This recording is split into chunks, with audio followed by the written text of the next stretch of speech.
Ragging పూతానికి బలైన medico విద్యార్థిని ప్రీతికి న్యాయం చేయాలని కాకతీయ యూనివర్సిటీలో ఏపీఎస్ఎఫ్ ఎస్ఎఫ్ఐ ఆధ్వర్యంలో విద్యార్థి సంఘాల నాయకులు ఆందోళన చేపట్టాయి.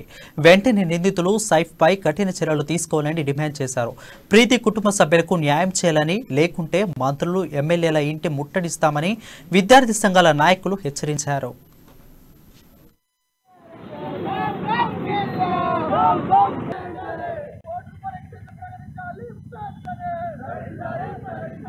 ప్రీతి కుటుంబానికి ప్రభుత్వం న్యాయం చేయలేదు.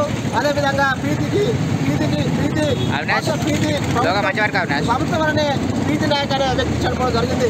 ఎందుకంటే ఆమెకు సరైన మెరుగైన వైద్యం అందించకపోవడం వల్ల ఈరోజు ప్రీతి నాయక్ అనే విద్యార్థి చనిపోవడం జరిగింది. ఆ విద్యార్థికి న్యాయం చేయాలని చెప్పి దశల వారీగా ఉద్యమాలు చేస్తూ ఉంటాం. మొన్న కేసీఆర్ కావచ్చు, మరియు ఆయన దగ్గర పనిచేసే మంత్రులు ఎమ్మెల్యేలు చనిపోయాక విద్యార్థి కుటుంబానికి న్యాయం చేస్తామని చెప్పడం జరిగింది. అయితే ర్యాగింగ్ అనేది ఒక భూతం లాంటిది.